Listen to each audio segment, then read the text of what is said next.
Muito bem, sejam todos bem-vindos à nossa sessão de estudos.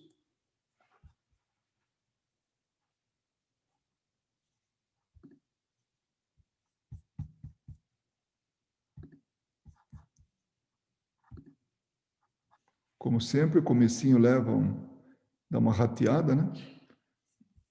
Mas aqui estamos nós, com com o nosso material de estudos. Hoje, estudo do Livro dos Médiuns, dia 18 de novembro, e nós estamos nas noções preliminares, agora falando do último capítulo da primeira parte, que é sistemas. Sistemas é a maneira que as pessoas encaram ou percebem as coisas. Então, foi assim que Kardec definiu essa parte. Então, nós estamos vendo alguns sistemas assim que as pessoas nominavam as manifestações espíritas ou dos espíritos. E é interessante que, nesse primeiro momento, a gente está vendo as manifestações de efeitos físicos, mais de efeitos físicos, que era aquilo que chamava chamou a atenção das pessoas para se reunirem, para assistirem, foi a maneira que os espíritos disseram: ei, nós estamos aqui. Então, foi um estardalhaço, foi realmente algo muito impactante. Explodiu em muitos lugares, né? Esse tipo de manifestação. E era mais uma brincadeira do que qualquer outra coisa. Tirando o fato aqui das irmãs Fox, né? O fenômeno de Hydesville, que as manifestações de ruídos e buscaram conversar com o espírito, e foi uma coisa assim, até quase que científica, né? Do ponto de vista do estudo que fizeram em algumas poucas noites. Praticamente todo o local se reunia em torno das manifestações, porque virou ao mesmo tempo, uma atração, mas também buscaram conversar com o espírito manifestante depois que perceberam que era um espírito. Mas no caso da França, em outros lugares, era mais mesmo como se dizia, uma coqueluche, né? Aquilo era todo mundo que queria participar daquilo, era uma brincadeira de salão. Então, alguns críticos, né, os incrédulos, eles tentavam dizer tentava dizer o que era aquela manifestação, tentava explicar de maneira até buscando não negar, né, mas pôr abaixo tudo isso, dizendo tudo que aquilo não era sério, né? Que não era real. Então, esse sistema de alucinação, que Kardec falou no item 40, ele explica, né? Outra opinião, menos ofensiva, porque tem um leve disfarce científico, consiste em atribuir os fenômenos a uma ilusão dos sentidos. Então, a alucinação é isso, né? São sentidos que são enganados e a pessoa acha que está vendo alguma coisa quando na realidade não vê. Assim, o observador seria de muito boa fé, mas creria ver o que não vê. Quando vê uma mesa levantar-se e permanecer no ar sem qualquer apoio, a mesa nem se moveu. Então, para quem está alucinado, para quem está vendo coisas, então está ali a mesa quietinha, ele acha que está levantando, ele acha que está se movendo, mas na verdade ela não está se movendo. Então é isso que prega esse sistema de alucinação. Ele a vê no espaço por uma ilusão ou por um efeito de refração, como o que nos faz ver um astro ou um objeto na água, deslocado de sua verdadeira posição. É aquele negócio, né? A água, ela tem um efeito quando a gente coloca, é um desvio, né, na verdade, da luz. Então, se coloca uma vara assim, parece que a vara quebrou da superfície, a partir da superfície ali, porque ela forma um ângulo. Então, aquilo é um erro de visão, porque, na verdade, a vara não quebrou, né, num ângulo. Ela está a mesma vara, só que nós vemos isso aí, que é por causa da refração da água, quer dizer, na verdade, da luz, né, nesse meio, né, que é a água. E Então, a rigor, isso seria possível, mas os que testemunharam esse fenômeno constataram a suspensão passando por baixo da mesa, o que seria difícil se ela não houvesse sido elevada. Então, as pessoas passavam por baixo da mesa, não tinha nada que levantasse. Era, assim, uma comprovação de que a mesa realmente tinha se suspendido, né? E, além disso, ela é elevada tantas vezes que acaba por quebrar-se ao cair. Seria isso também uma ilusão de ótica? Bom, todos os espíritos, quer dizer, não todos, mas a maioria dos espíritos, talvez possamos até dizer que todos, que faziam o movimento dos objetos nessas sessões improvisadas, nessas brincadeiras de salão, eram espíritos brincalhões. Eles tiveram a permissão para trabalhar isso, para fazer isso. Então, fazia com que a mesa subia, descia, batia no chão, e em alguns momentos elas se quebravam. Tal era o impacto, né? Então, Kardec falava, pô, mas se ela chegava a quebrar, isso também seria uma ilusão de ótica? Uma causa fisiológica bem conhecida pode fazer, sem dúvida, que se veja rodar uma coisa que nem se mexeu, ou que nos sintamos rodar quando estamos imóveis. Mas quando várias pessoas que estão ao redor de uma mesa são arrastadas por um movimento tão rápido que é difícil segui-la, e algumas são mesmo derrubadas, teria sofrido vertigens, como o bêbado, né, o ébrio, que vê a casa passar-lhe pela frente? Bom, eu acho que já contei para vocês que eu era adolescente, ou até menos, né, era muito jovem, e bem tarde da noite eu vi uma sessão que era um programa na televisão, e tinha uma sessão dessas, de movimento das mesas. Então, tinha de movimento de uma mesa. Então, as pessoas ficavam em pé, ao redor da mesa, colocavam a mão, assim, a palma da mão em contato com a mesa, e, dali a pouco, a mesa subia. Ficava um pouco acima do chão, do piso, e ela começava a ir num determinado sentido, né? Flutuando assim. E as pessoas caminhavam acompanhando aquilo, né? Acompanhando a mesa. Era cômico assim até, né? A gente vê, eu não sabia nada de espiritismo, né? Eu me lembro de ter assistido isso. E achei até engraçado aquilo, parecia uma centopeia, né? As pessoas acompanhando aquela mesa para cima, para baixo, para aquele, né? E é como se tivesse colada a mão das pessoas, porque elas não tiravam. E elas tinham até alguma dificuldade de alcançar, né, a mesa, de acompanhar a mesa. Então, é exatamente isso que ele fala. Então, aquilo que eu vi na televisão era o que Kardec fala aqui né, que as pessoas são arrastadas por um movimento tão rápido que é difícil segui-la. E algumas até caíam, algumas eram derrubadas. Então, será que elas teriam sofrido vertigens, assim como o bêbado fica, né, bêbado, a casa se mexe, né? A fechadura, na hora que vai colocar a chave, ela também sai do lugar. Então, é isso que ele coloca. Bom, e Kardec faz um comentário que Simone de Beauvoir, né, o nome, pelo menos eu acho que é esse o nome, pelo menos sempre ouvi falar isso, no livro dela, A Força da Idade, ela fez uma experiência de tipologia, que são aquelas batidas, né, na mesa, que saem da mesa, né? Fez com o marido dela, né, o Jean-Paul Sartre. E ela ficava batendo, e ela acabou iludindo todo mundo, inclusive o próprio esposo, né? Então, Kardec, nesse momento, fala, poxa, até os filósofos ateus e céticos fazem essa brincadeira, né? Então, e naquele momento que ele fazia aqueles essas brincadeiras aí tudo, né? Então, até nos dias de hoje, a coisa aconteceu. Desde aquela época até o dia de hoje, tinha esses incrédulos. Isso é uma nota do tradutor, que, naturalmente, Jean-Paul Sartre não devia ser contemporâneo de Kardec, né? Eu não saberia localizar. Se alguém sabe, pode dizer, mas com certeza não. Acho que foi no século XIX, mais para o final, século XX, talvez, que ele escrevia, que ele estava vivo, né? Eles estavam vivos. Mas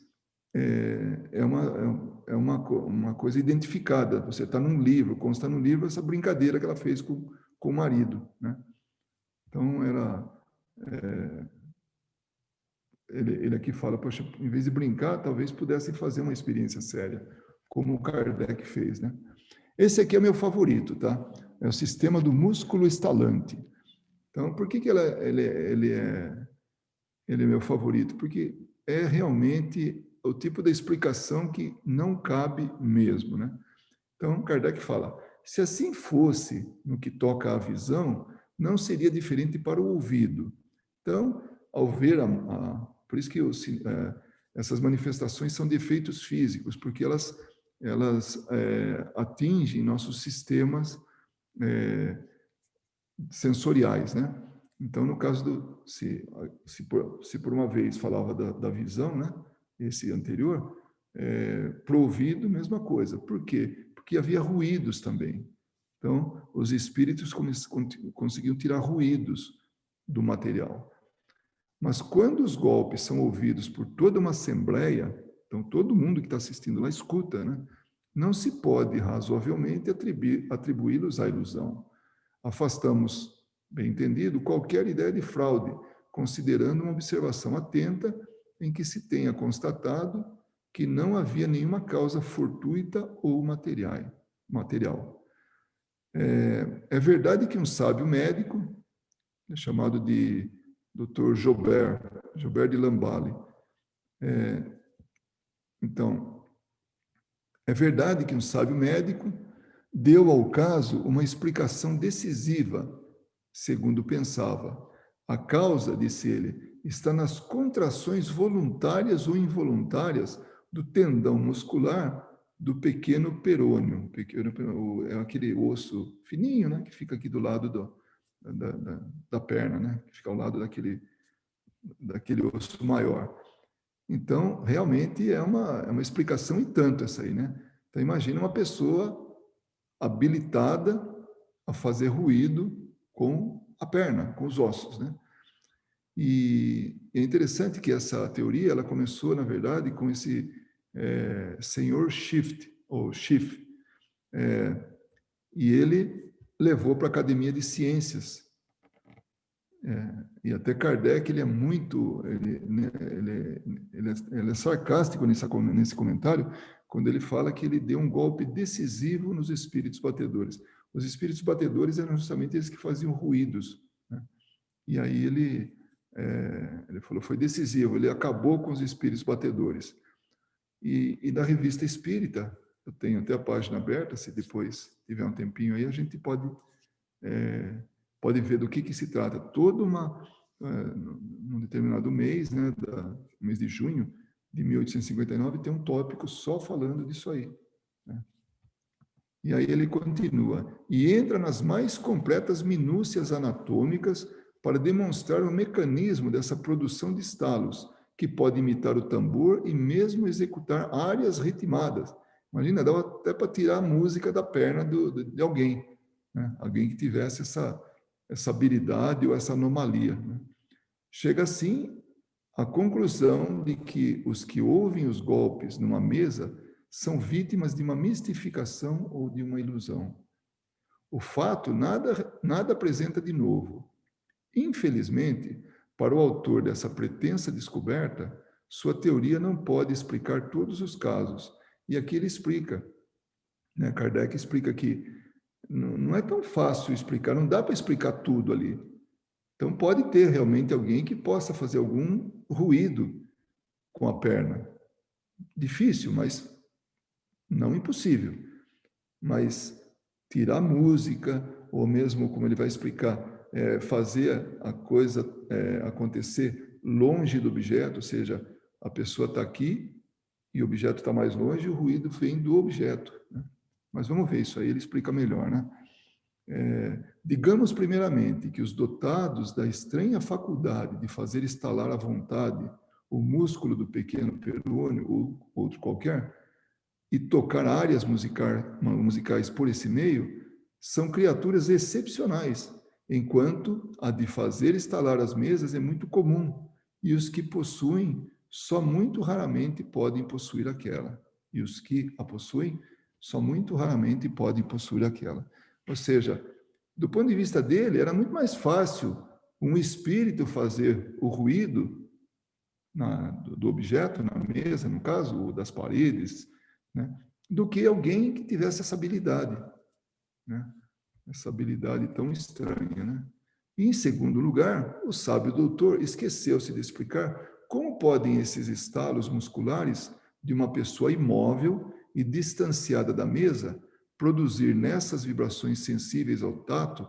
A vibração era tão grande que, com a mão na mesa, vibrava a madeira, vibrava a mesa. Né? Como esses estalos podem repercutir à vontade dos assistentes em lugares diversos da mesa, em outros móveis, nas paredes, no forro, etc. E como, enfim, a ação desse músculo pode estender-se a uma mesa que não se toca e fazê-la mover-se sozinha. Então, aí não tinha só o sistema, não tinha só o ruído, mas tinha também a movimentação da mesa.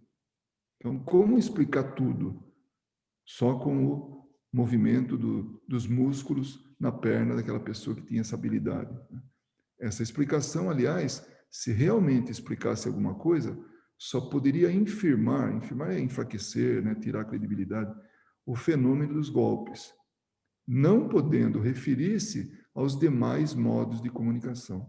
Então, só explicaria os ruídos, mas não explicaria o restante. Outros tipos de comunicação, como a escrita, né, como o movimento das mesas. Concluímos, pois, que o seu autor, né, o doutor que falou isso aí, né, doutor Joubert, é esse, né, o nome dele? Joubert, ele mesmo.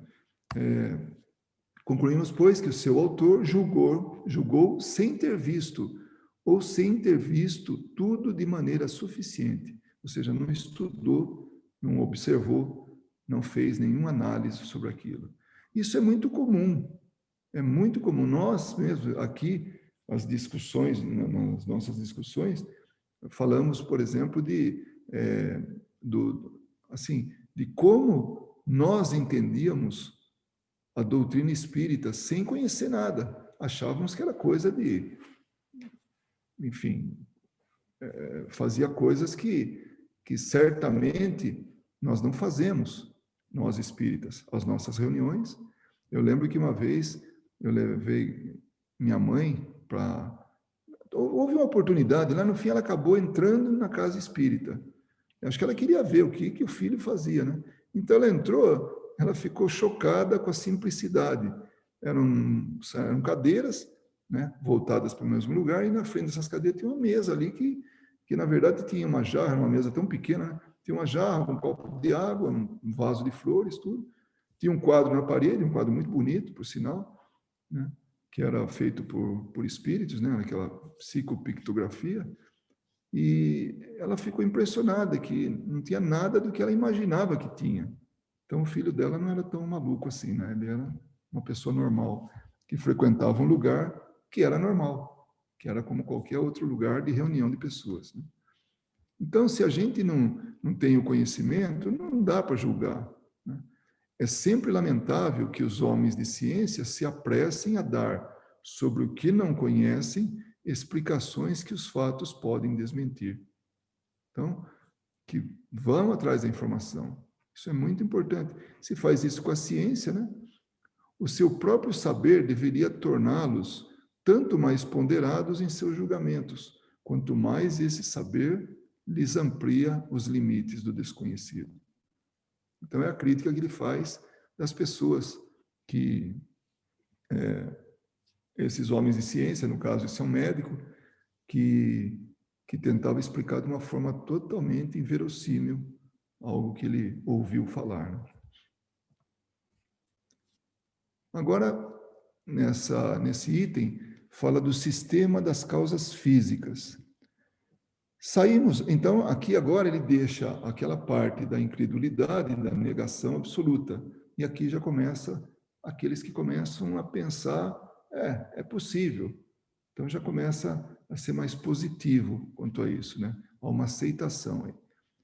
Saímos aqui dos sistemas de negação absoluta. Averiguada a realidade dos fenômenos. Então, antes de continuar, se alguém tiver qualquer observação, pode fazer, viu? Fiquem à vontade. Eu sempre me esqueço de lembrar que pode ser interrompido a qualquer momento. Esquecer de lembrar é boa, né?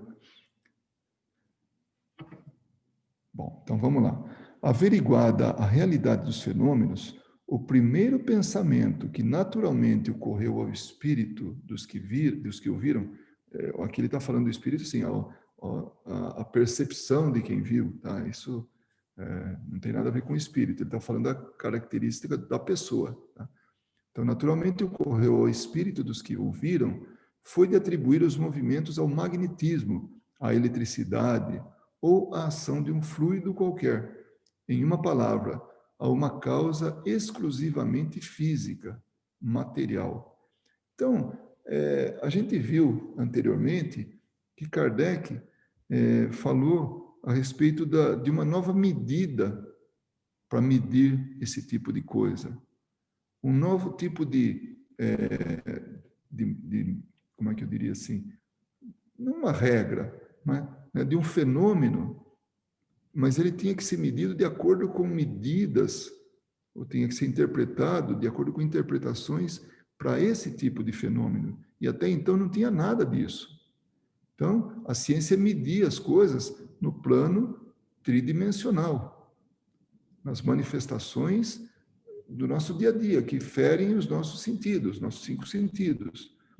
Quando tem alguma coisa fora disso, fora desse plano material, propriamente dito, então nós temos que entender de uma maneira diferente.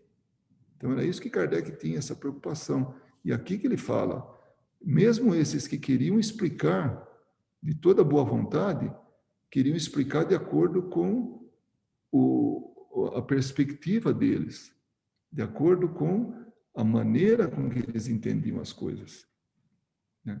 E aí fica difícil, porque a coisa foge a esse plano material. O ruído é material, a mesa se movendo é material, mas tem algo por trás disso que não é medido materialmente. Então, não é um fluido, a ação de um fluido qualquer, não é eletricidade, não é magnetismo, que essas eram coisas que já eram conhecidas.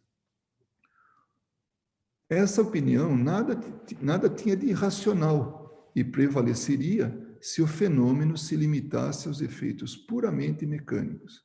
Então, olha que interessante, ele está falando aí desses efeitos mecânicos, que é aquilo que são as manifestações de efeitos físicos, esses que atingem os nossos 5 sentidos, que chegam, que são interpretados pelos 5 sentidos. Agora ele fala também, uma circunstância parecia mesmo corroborá-la, ou seja, comprová-la, fortalecê-la, era, em alguns casos, o aumento da potência na razão do número de pessoas presentes, pois cada uma delas podia ser considerada como elemento de uma pilha elétrica humana. Então, quanto mais gente tinha, a explicação é essa, olha, quanto mais gente tinha, o poder magnético, o poder elétrico, né, de cada um deles, né, o poder fluídico de cada um deles, somava e aumentava a capacidade. Então, podia até ser, né, essa potência era aumentada, podia ser até a explicação disso, né? E até ele faz como uma pilha elétrica humana, o que, na verdade, era que quanto mais gente tinha, maior a possibilidade de ter médiums de efeitos físicos, essa doação do material para os espíritos trabalharem e fazerem a manifestação física, né? Então, nessa explicação, podia até, não era tão irracional assim, né? Só que estava limitado à manifestação física. Agora, o que caracteriza uma teoria verdadeira, já o dissemos, é a possibilidade de explicar todos os fatos. Se um único fato a contraditar, Se o único fato a contraditar, é porque ela é falsa, incompleta, ou demasiado arbitrária. Então, quando se está numa ciência de observação, está sendo colocado à prova, então tem que fechar a conta. Então, todas as explicações, quer dizer, todos os fatos têm que ser explicados, para que o conjunto possa finalmente ter o aval e dizer, isso aí sim, a lei é essa, o que está acontecendo é isso, e isso está explicado. Agora, quando não se explica integralmente tudo, né, aí então não serve. Então, ou ela está incompleta, está falsa, ou é arbitrária. Eu vou fazer acontecer e pronto, né? Eu vou finalizar aqui e pronto. Então, mas aí não é a realidade. Foi o que não tardou a acontecer no caso. Os movimentos e os golpes revelaram inteligência, pois obedeciam a uma vontade e respondiam ao pensamento. Então aí tinha uma inteligência por trás disso. Tinha algo que não era só um movimentar puro e simples de mesa, ou um ruído puro e simples. À medida que começaram a fazer perguntas para aqueles sons, começaram a perceber respostas inteligentes. E foi isso que chamou a atenção de Kardec. Atrás de um efeito inteligente deveria ter uma causa inteligente. Então isso levou ele a estudar, ele a entender, buscar o entendimento daquilo. Então não era só movimentar de coisas, não era só ruído, como aqueles que negam ou que estavam negando essa teoria estava acontecendo. Deviam, pois, ter uma causa inteligente. E desde que o efeito cessava de ser apenas físico, a causa, por isso mesmo, devia ser outra. Assim, o sistema de ação exclusiva de um agente material foi abandonado. Então, a perna que fazia barulho lá foi deixada de lado, se fosse ela o motivo, né? Se fosse a energia, de alguma maneira, de algumas pessoas em volta da mesa, então, como estava tendo esse resultado inteligente, esse efeito inteligente, então foi deixado de lado isso, porque foi buscado a explicação. A causa, por isso mesmo, devia ser outra. Assim, o sistema... Não, e desde que o efeito cessava de ser apenas físico, a causa, por isso mesmo, devia ser outra. Assim, o sistema de ação exclusiva de um agente material foi abandonado e só se renova entre os que julgam a priori sem nada terem visto. Então, enquanto permanece até os dias de hoje, se tiver manifestação de mesas aí, um fenômeno de mesas girantes. A pessoa não sabe, então ela julga da maneira dela lá, né? O ponto capital, portanto, é a constatação da ação inteligente. Olha aí, o ponto capital, o ponto principal, o ponto crucial em tudo isso é a constatação da ação inteligente. E é por ele que se pode convencer quem quiser se dar ao trabalho da observação. Então, olha que bonito que é isso. Como que a gente está entendendo? Por isso a importância dessas noções preliminares.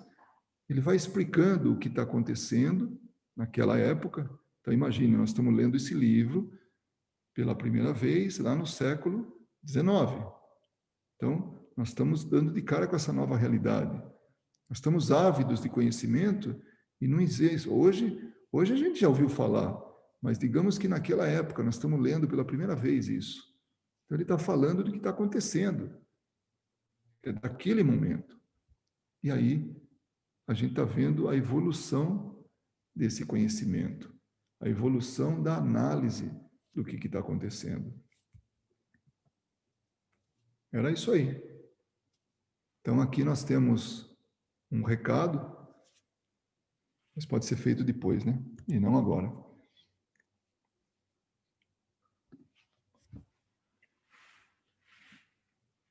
Ó, chegou a Fernanda, chegou a Enedina, que eu não tinha visto ainda, chegou o Rafa. Tá. Bem-vindos, com atraso. Bom, se vocês me deixam falar, eu vou rápido e aí acabo, o tempo encurta, né? Mas é bom que dá para a gente conversar agora, né? Fazer as nossas observações.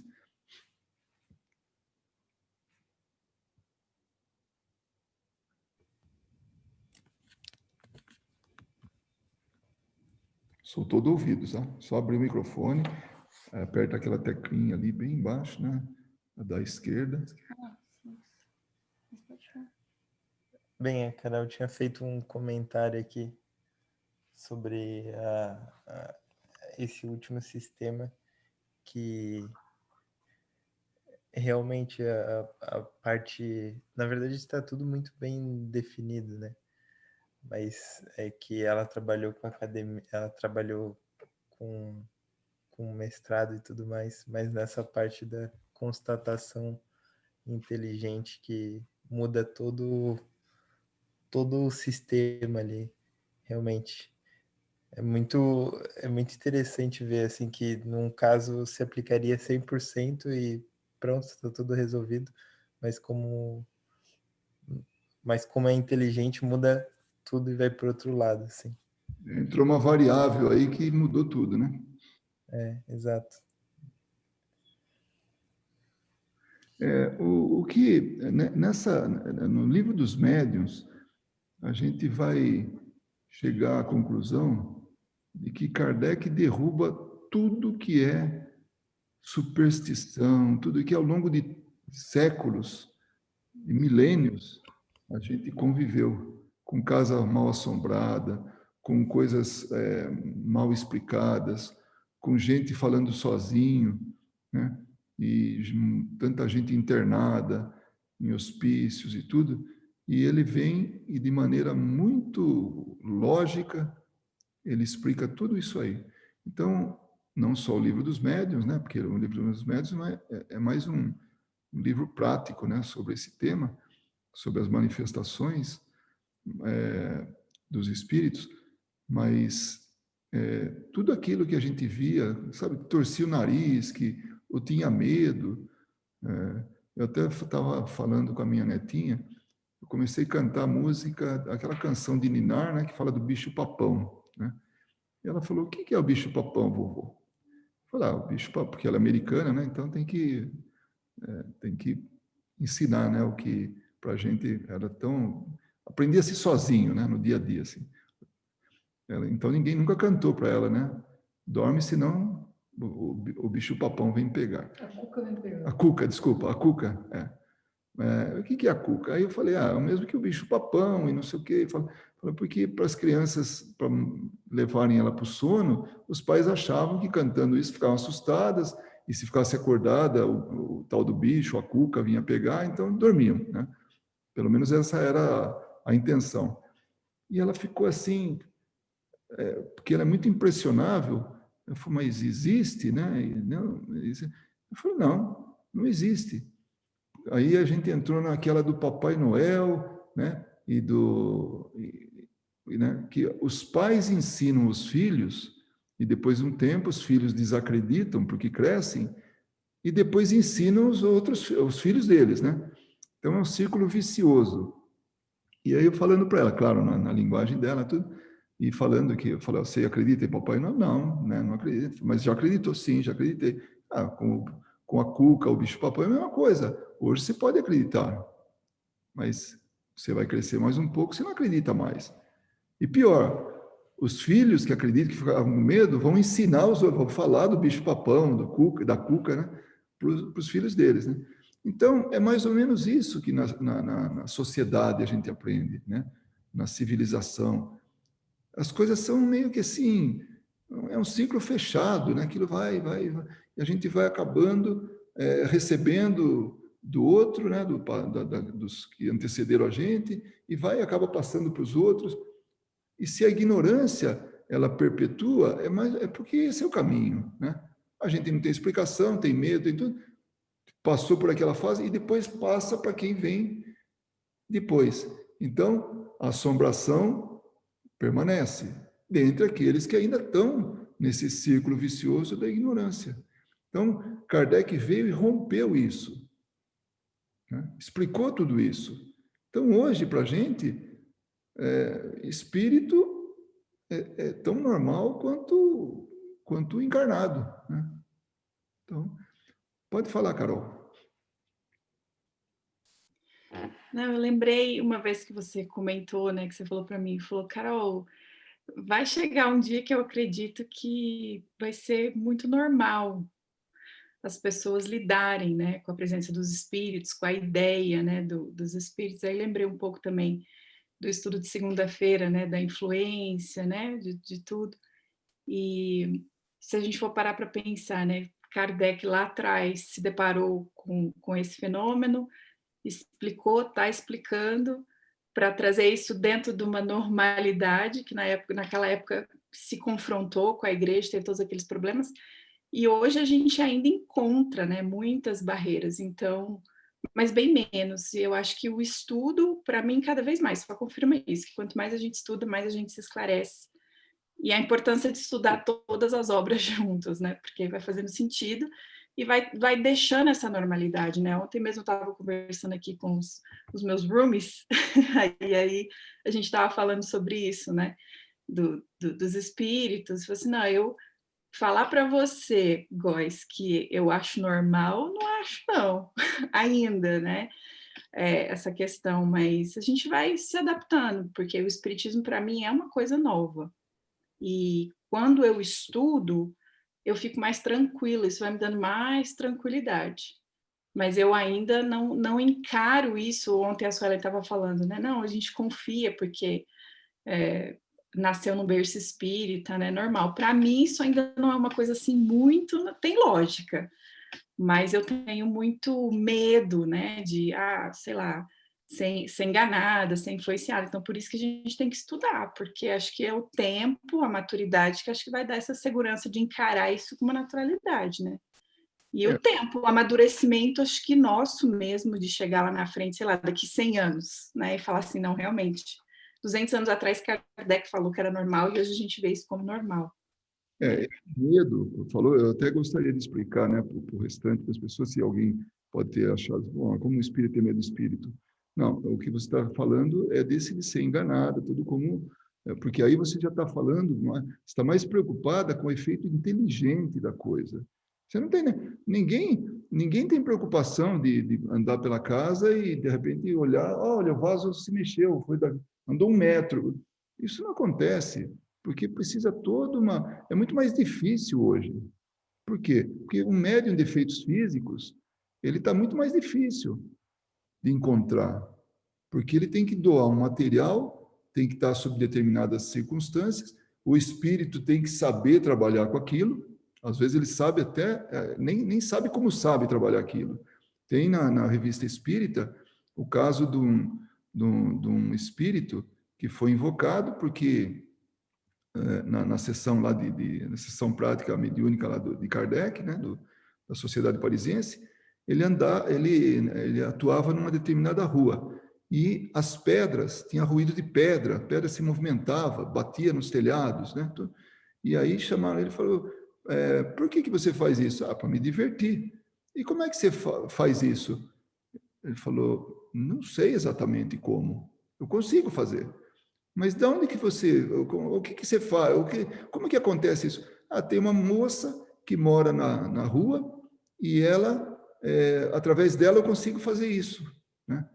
E ela sabe disso? Não, ela morre de medo disso, né? Então, nem ela sabe que doa material, nem ele sabe exatamente como está fazendo, e o fenômeno está acontecendo. E, né, de ruídos e pedra descendo do telhado, sendo assim arremessadas, né? Então, hoje é muito mais difícil esse tipo de coisa. Naquele momento, havia uma necessidade. Então, tinha os médiuns que foram, digamos assim, foram arregimentados, né, para estar à disposição para acontecer Para isso. chamar atenção, né? Para causar esse barulho. Hoje, a atenção para a gente é mais no efeito inteligente. Por quê? Eu vou escrever um livro você é um médium psicógrafo. Eu vou escrever. Aí se prepara, então, para quê? Para receber uma mensagem digna, primeiro. Segundo, que ela seja fidedigna, né? Aquele que estiver escrevendo, o espírito, que não seja muito mais meu, mas seja mais dele, tal, né? E que eu não seja enganado, né? Então, são aspectos que a gente está usando para entender, para ser o melhor médium, né, no caso, mas tudo relacionado a efeitos inteligentes. Então, o medo que você falou, que eu gostaria de reforçar, é isso, é essa preocupação. Mas a cada dia que passa, Carol, eu tenho certeza, você aceita isso mais e mais. Muito mais agora do que foi há, sei lá, 3 anos atrás, 4 anos atrás. Então, e daqui a um tempo, mais ainda, e assim vai, né? Então, realmente é isso. A Verinha falou alguma coisa, eu segurei aqui. Essa história de não acreditar muito, até Kardec duvidou, né? No começo, inclusive, ele disse que quando o amigo dele foi chamar ele para ver a mesa girar, a mesa levantar, ele falou, para mim isso é história para boi dormir. Foi exatamente isso que ele disse. Para boi dormir em pé, né? Para boi dormir em pé, ele falou, né? E só depois de ele ver, reconhecer que existia uma causa inteligente, né, respondendo as perguntas, tal, que faziam, aí é que ele começou realmente a aceitar. Ele pesquisou muito, né? Antes duvidava. E realmente, olha, nós podemos ver objetos aí se mexer, mas se ele não tiver respostas inteligentes para nos dar, nós podemos dizer que é o magnetismo, que é a eletricidade, que é qualquer coisa, né? Um terremoto mexe tudo, né? Um pequeno terremoto que a gente nem sente às vezes, pode ocorrer né? Uma coisa assim. Então, tem que ter por trás uma causa inteligente. Foi o que Kardec concluiu, né? Aí que ele começou a fazer todos os estudos e foi fundo, né? Para nos trazer tudo isso aí. Pois não, Ana Paula. Eu levanto a mão, ela levanta o dedinho. Eu estava lembrando, tem um livro, acho que é um dos últimos livros do Divaldo pela Joana de Ângeles, que ela tem um capítulo que ela vai falar da dúvida. E que a dúvida, existe a boa dúvida e a má dúvida, né? A boa dúvida é aquela que aguça a curiosidade do aprendizado, do conhecimento, né? E a má dúvida é aquela que deixa você reticente de aceitar uma coisa óbvia. E essa má dúvida, ela é muito fincada na questão do medo, né? Porque, queira ou não queira, se a gente voltar nessa época do Kardec, a morte era um alívio, né? Porque morria, acabava o assunto. Segue quem está vivo, segue quem morreu, não faz mais nada, né? Tanto que se resolvia tudo na base da morte, né? Se você me ofendia, eu matava você ou fez você ir embora, né? Então a morte era um alívio, porque você enterrava o problema. Quando você começa a dizer que, olha, a morte não enterra o problema, né? Muito pelo contrário, pode até deixar o problema mais, né, evidente. Então, a tendência das pessoas era realmente justificar com algum processo, né? Principalmente de loucura e alucinação. Quantas pessoas que foram para manicômios, né, por conta disso? Hoje já nem existiu uma mudança radical nessa estrutura de manicômios, né? Então, isso já foi um grande passo, mesmo que não tenha sido através, vamos dizer assim, do estudo dos espíritos, mas houve um avanço muito grande sobre isso, né? Então, esse medo, ele acaba fazendo com que as pessoas, que esses sistemas aqui que ele está descrevendo, sejam persistentes ainda até hoje. Queira ou não queira, né? E eu vejo, assim, o que você estava falando também do medo em relação ao que um espírito pode fazer, quando a gente vai para o centro e começa a estudar com as pessoas quando eles estão, também tem esse medo, né? De que aquele ser, então, é inteligente, aquilo ali está liberto e, de certa forma, tem poderes maiores do que o meu que estou aqui encarnado. Tem também essa questão. Mas aí, conforme você vai estudando, eu lembrei do estudo de ontem, né, das leis, conforme você vai estudando as leis, você vai percebendo que as coisas não são bem assim. que tudo tem um limite, né? Que esses livre-arbítrios, né? Eles são cerceados e que não é, a gente não está aqui ao bel prazer de ninguém, né? Muito menos, mesmo dos nossos inimigos, as coisas também têm limites, né? Então, conforme a gente vai estudando, a gente vai percebendo que tudo isso está muito bem encaixado, muito bem colocado, né? Então, a gente precisa alimentar a boa dúvida, né? E não ficar alimentando a má dúvida, porque daí essa má dúvida paralisa a gente e a gente não vai para frente também, né? Foi isso que eu estava pensando agora. Numa dessas reuniões nossas, estudos, eu lembrei, né, até comentei que uma companheira nossa de estudo, quando ela soube que os espíritos estão presentes em nossas vidas, ela saiu fora porque esse é o mau medo, né? Ela saiu fora para simplesmente não ouvir falar mais nisso, porque ela não podia aceitar a ideia que ela convivia com espíritos, que eles estão aí presentes na vida dela, né? Vendo ela, interferindo até na vida dela, né? Então, realmente, esse conhecimento, ele liberta a gente.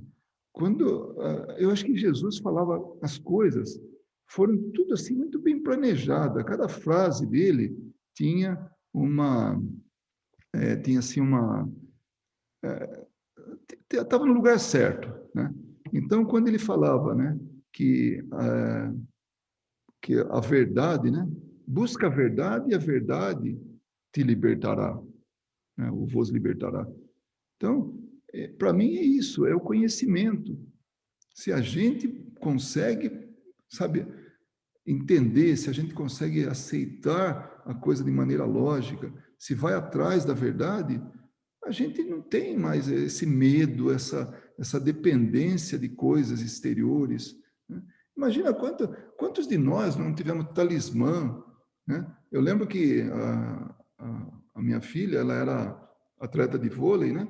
Ela conhecia gente que, não, enquanto estava ganhando o time, não mudava a meia, porque achava que a meia que interferia. Então, você imagina o mau cheiro que era aquilo, né? Um atleta.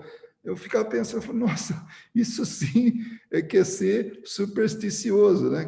Então, vê que a capacidade do atleta está acima da meia fedida, né? Então, liberte-se da meia, né? Liberta-se dessa coisa tão insignificante e vai atrás da busca mesmo da competência, né, do atleta. Então, realmente, essa boa dúvida, a má dúvida, tanto, né, são coisas realmente que não dá para conviver, né? E tem seus fundamentos aí. Uma das coisas que eu quero só lembrar é que nós tivemos realmente essa pessoa que saiu do grupo porque achava que ela não queria, né, essa história na vida dela, ela ser observada todo dia, toda hora. Eu só vou fazer uma observação aqui, gente, para quem não estudou isso, ou ainda para quem não se lembra disso, tem uma coisa muito importante, eles estão aí na nossa vida diariamente, sim, mas nos momentos de intimidade, eles não são permitidos estar com a gente, sabe? Não precisa ter medo. Eu só estou falando isso para a gente relembrar e não... Bom, depende, né? Da intimidade saudável, porque se a pessoa vai atrás de coisas aí, né? Aí certamente que leva consigo todo um séquito aí para acompanhar, né? Isso. E infelizmente ela não chegou nesse ponto, porque senão ela... Porque você está sendo observado diariamente nos seus atos, você não quer que isso ocorra uma culpinha por aí, né? Tem uma coisa aí atrás, né? Porque se você vive diariamente a sua vida, né, fazendo as coisas com esforço, com dignidade, você não precisa ter medo de nada. Muito pelo contrário, você ensina, né, quem está te observando. E é o que ocorre, porque não é só eles que nos influenciam, a gente também influencia eles, né? Nós influenciamos os espíritos. Era isso aí, gente. Suelen quer falar. Oi, Caio, deixa só a Suelen falar, porque ela está com a mãozinha levantada. Só. Ai, gente, na verdade é uma coisa até boba que eu vou falar, que eu lembrei de uma história. Quer passar isso para o Caio? Passa, porque só para fechar a conversa depois, falar de medo. Pode falar, Caio, só deve ser mais sério. Não, talvez seja até a mesma coisa, vai saber, né? Na verdade, o que eu queria só falar que eu me identifico um pouco com isso que a Carol falou em relação ao medo, mas eu vejo que é como um medo saudável, né? Um medo que leva a gente para evoluir, né? É um medo que faz a gente se policiar, né? Há 10 anos atrás eu tinha um medo diferente em relação ao espiritismo, que hoje eu já não tenho mais. Hoje em dia eu também tenho esse mesmo medo de ser enganado, de me policiar nas minhas atitudes. Então, eu vejo como um medo saudável, né, que leva a gente para uma evolução. Então, eu vejo dessa forma. Só isso que eu queria colocar. Não, também nesse negócio de medo, né? Falando sobre esse negócio de medo, é sobre isso. Peraí, Johnny, eu juro que eu vou ser rápido. É porque eu lembrei, eu assisti esses dias, eu não sei quem conhece o Fábio Porchat, né? Ele é um comediante no Brasil.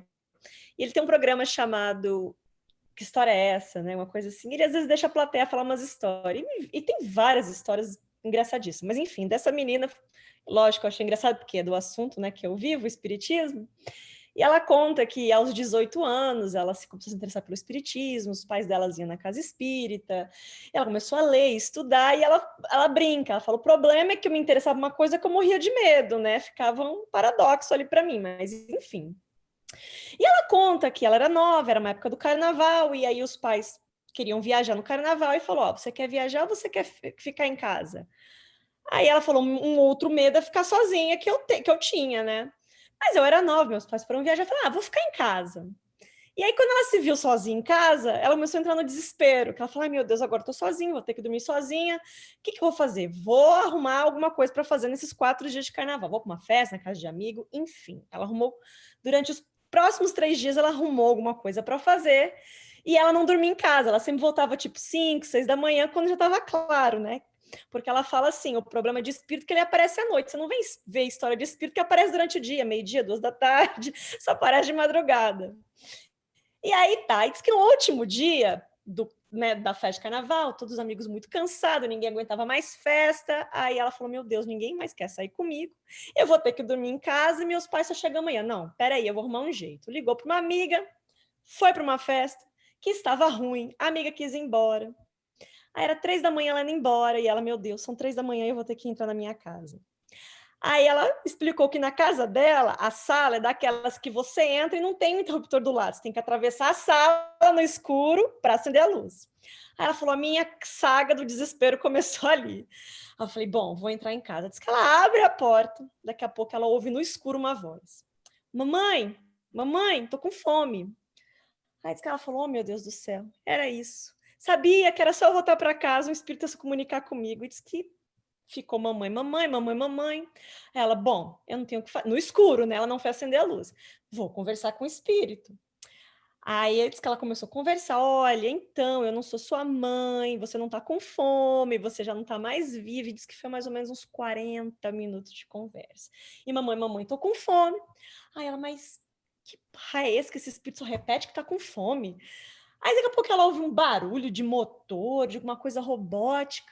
Aí ela, vou ligar essa luz. Que quando ela se dá conta, ela ficou 40 minutos conversando com a boneca da irmã dela mais nova.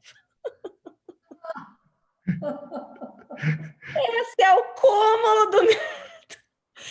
E eu me vi nessa situação. Falei, gente, eu faria isso, certeza. Eu não ia acender a luz, eu ia ficar 40 minutos conversando com uma boneca. É interessante. Antes de jogar para os espíritos as coisas, vamos ver no plano nosso o que está acontecendo. Então, está acontecendo um barulho, será que não tem nada batendo com o vento? Será que não tem... E a nossa imaginação, ou medo, né, nos leva longe. Então, realmente é algo desse tipo. Então, vocês imaginem quando não existia luz elétrica. Então, a escuridão o sol baixou, né? Foi para o pôr do sol lá abaixo, acabou. Era medo mesmo, convivia com medo. E aí vem Kardec, assim, tirar tudo isso, sabe? Desvendar tudo isso. Isso que é bonito. Para mim é fantástico isso. Nossa, é uma coisa assim que eu falo, meu Deus, como ele realmente trouxe algo positivo para a gente. Porque isso pode brecar toda uma série de outras coisas, que a gente podia estar evoluindo, que a gente podia estar crescendo. Mas não, a gente está ancorado no medo. Está ancorado na superstição. E quanta gente não foi queimada por causa disso? Quanta gente de falar que viu, ouviu qualquer coisa, pronto, é bruxa ou é bruxo, vai para a fogueira. Isso foi um milênio, não foi uma coisa assim, por pouco tempo, não. Era uma instituição queimar a gente, né? Por quê?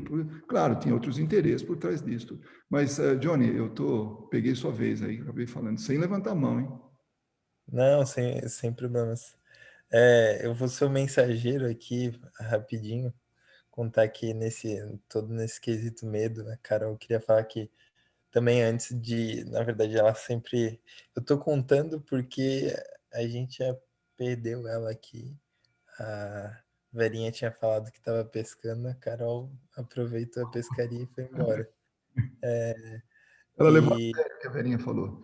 é, é, mas ela sempre foi uma criança muito medrosa, assim, né? E a adolescência também, e chegou na juventude, nada mudou com o quesito morte, e porque também vinha de um berço, assim, de uma família com muitos, não preconceitos, mas muitos conceitos talvez muito rígidos com questão a culpa e tudo mais. E aí sempre via a morte como algo horrível, assim. E tanto que chegou até a desenvolver algumas coisas, assim, nesse sentido do medo. E a partir de conhecer o espiritismo foi onde, na verdade, meio que o céu se abriu, assim. E aí, igual você tinha comentado que o conhecimento liberta, né? Isso eu acho que é a coisa mais certa que eu tenho na minha vida, assim, é que realmente o conhecimento é a única ferramenta de libertação que a gente pode ter, assim. Ela acabou de lembrar de outra coisa aqui que ela queria comentar, que, bem, a Carol tá grávida, então, nesse momento de Covid, pandemia, tem um monte de notícias e também de pseudo-notícias, né? Aquelas que pegam o título do estudo e abusam ele de alguma forma e meio que, sei lá, qual que é o intuito, se é gerar pânico ou o quê. Mas aí basicamente acabaram compartilhando um monte de coisas com ela e ela teve um período aqui, alguns dias, que entrou em pânico total. E aí eu sempre falando, cara, você estudou isso, você é mestre em química, você é uma biomédica, então você devia estudar, devia ler os papers lá, os artigos e ver se realmente isso é certo ou se é uma cabeçada lá de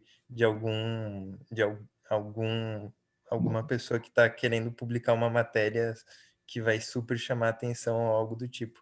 E aí foi alguns dias de muito medo por causa da gravidez e tudo mais, até ela ler ah, não, beleza. Realmente uma ínfima parte dos casos testados que teve alguma coisa e, na verdade, até onde se tem conhecimento até agora, isso não tem como passar, não é como o Zika vírus que passa para o bebê. Então, nesse sentido, ela realmente só quando o conhecimento chegou nela foi que ela se libertou desse medo, assim, saiu dessa dúvida má e meio que saiu dessa jaula, assim. Então, é realmente libertador. E, bem, eu acho que agora eu já, já gastei muito tempo comentando coisas aqui. Só para terminar, né? Porque daqui a pouco a gente vai fazer a nossa prece de encerramento, mas só relembrando o que foi comentado sobre Jesus, ele na época ele falava para um povo muito ignorante. E quem era esse povo? Era a humanidade. Não é que era aquele povo lá da Judéia, não. Era todo mundo. O conhecimento era um privilégio. Quem sabia ler e escrever era nossa. Era realmente era um ponto fora da curva. Agora, hoje, a gente estudando Kardec, lembrando das palavras dele, ele colocando tanto Jesus, né, nesse conhecimento, por causa da moral, né, basicamente isso, a gente vê como, através de palavras assim, triviais, não o conteúdo, tá? Palavras triviais, tinha realmente por trás disso uma grande mensagem. Para mim, eu não sei se eu li, eu não sei, eu devo ter lido, né? Ou se eu concluí, mas quando ele fala, né? Busca a verdade e ela te libertará. Para mim é isso, é o conhecimento realmente, né? E que conhecimento é esse? Em todos os aspectos, todos. Seja esse que nós estamos falando científico, seja moral, seja o que seja. Realmente é o conhecimento que vai nos libertar. E isso é um privilégio para a gente tá tendo esse contato, tá tendo esse conhecimento, tá buscando isso. Olha que, não vou dizer que é uma pena, porque eu acho que tudo está no momento certo e tal. Dá para contar quantos quadradinhos que tem aqui. Não é muito, alguns deles têm 2 pessoas, mas podia estar assim, uma multidão aprendendo isso. Iria muito mais rápido, mas como a natureza não dá saltos, né? Então vamos com calma. Vamos aprender bem essa meia dúzia, que não é meia dúzia, né? Tem um pouco mais, né? Que a gente possa aprender, que faça diferença para a gente e que através do exemplo e até mesmo depois do ensinamento, se alguém tiver disposto a aprender, que a gente possa propagar mais e mais isso, né? Porque que é o final. No fim das contas é isso. A única coisa, o único detalhe isso aí é o tempo. Quanto tempo vai levar? Mas vamos convivendo com as coisas e vamos, né, tirando o melhor proveito da nossa vida, ou vivendo, né, através, assim, utilizando melhor esse conhecimento. Então, agora, se alguém quiser fazer a nossa prece de encerramento, a palavra é livre, basta uma palavra de agradecimento ou de vibração para quem precisa, e a gente é rotativo, né? Então, um dia um, outro dia outro, tal, e aí a gente chega. Alguém gostaria de fazer Olha a briga. a briga, né, Carol? É um momento que todo mundo se engalfinha aí para poder, né? Não vale eu e você fazer hoje, hein? Não, já fiz ontem. Eu ontem. Eu voto no Johnny. Eu também. Soltei, joguei assim, ó. Eu posso fazer. Eu até ia perguntar para Carol, mas realmente não, ela só vai me ouvir aqui. Vamos lá.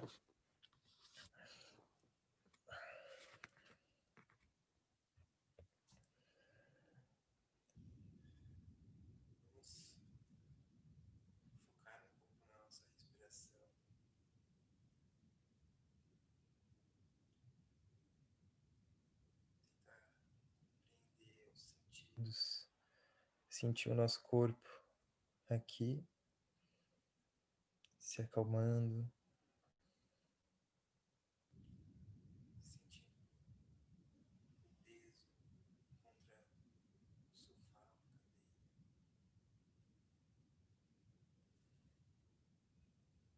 se encontrando nesse lugar único no mundo, no planeta que Deus nos presenteou.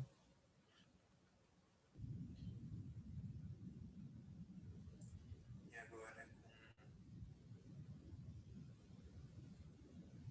a mente mais limpa, mais conectada, a gente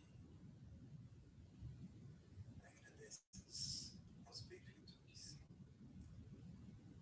Deus, os benfeitores que participaram do nosso estudo de hoje. Gostaríamos de agradecer todo esse conteúdo que foi nos passado, que mesmo apesar das diferenças de de horários a gente pôde estar junto. Agradecer também a disponibilidade de todos. E também do nosso apresentador. Pedimos também para que nós possamos, através desse conteúdo, desse aprendizado, seguirmos elucidando os nossos companheiros do dia a dia, para que todos possam ter um pouco desse conteúdo, desse conhecimento, que possa ser uma forma de libertação para eles, assim como foi para nós.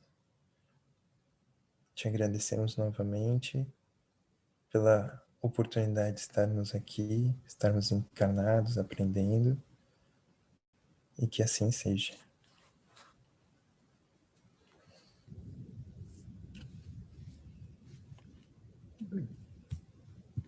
Boa noite. Ah, sim. Talvez quarta-feira, talvez. Confirmo. Pera. Quarta-feira eu confirmo se a gente vai, eu confirmo se nós vamos ter ou não a nossa sessão de estudos.